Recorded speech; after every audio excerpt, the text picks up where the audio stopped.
teman-teman, perkenalkan saya Candika Tiami Rahmawati dengan NIM terakhir 282 dari kelas Sosiologi 2025C. Kali ini aku mau membahas sedikit analisis dari video kampanye yang udah saya buat dengan tema pergeseran penggunaan bahasa Indonesia di kalangan muda. Video ini membahas gimana sih kebiasaan anak muda sekarang sering banget mencampur bahasa Indonesia dengan bahasa asing, terutama bahasa Inggris. Dari yang cuma buat lucu-lucuan sampai jadi kebiasaan yang tanpa sadar terbawa ke percakapan sehari-hari. Video ini saya unggah dan sampai sekarang udah dapat sekitar 20 viewers, 4 likes, dan 5 komentar. Ya walaupun belum terlalu banyak, tapi cukup buat ngeliat gimana respon audiens terhadap topik yang saya angkat.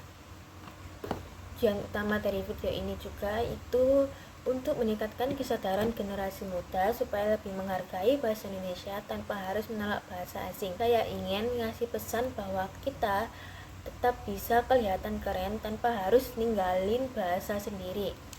Isi videonya itu dibagi menjadi 7 adegan, dimulai dari pembukaan yang ringan, ngajak penonton mikir tentang kebiasaan berbahasa, lalu penjelasan fenomena globalisasi yang bahkan bahasa asing makin mudah masuk lewat film, lagu, dan media sosial. Kemudian saya juga menampilkan 3 dampak besar dari pergeseran bahasa: hilangnya rasa bangga, munculnya kesenjangan antar generasi, dan pudarnya nilai budaya dalam bahasa.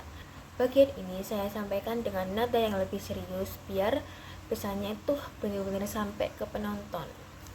Kalau dilihat dari hasil akhirnya, video ini punya beberapa kelebihan yang cukup menonjol nih.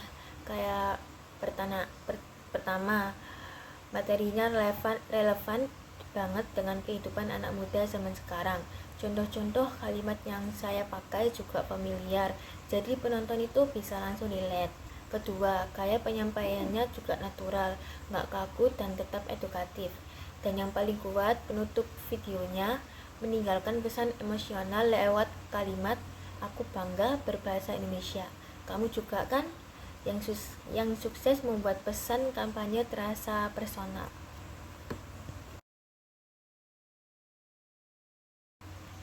Tapi pastinya nggak ada karya yang sempurna. Ada beberapa kekurangan yang saya sadari setelah menonton ulang dan melihat feedback dari teman-teman.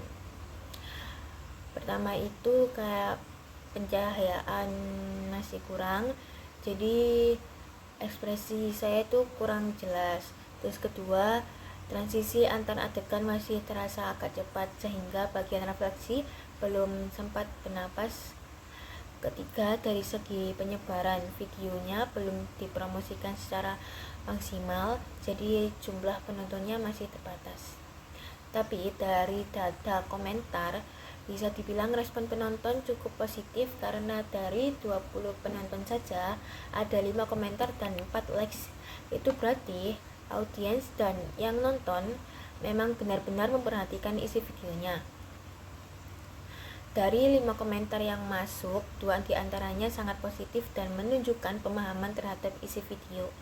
Ada yang nulis seperti ini, ada juga yang berpendapat seperti ini. Komentar-komentar ini tuh menunjukkan bahwa pesan yang saya sampaikan gak cuma ditonton, tapi juga mengundang diskusi dan refleksi penonton. Itu artinya tujuan kampanye ini tercapai, yaitu membuat orang berpikir ulang tentang kebiasaan berbahasa mereka.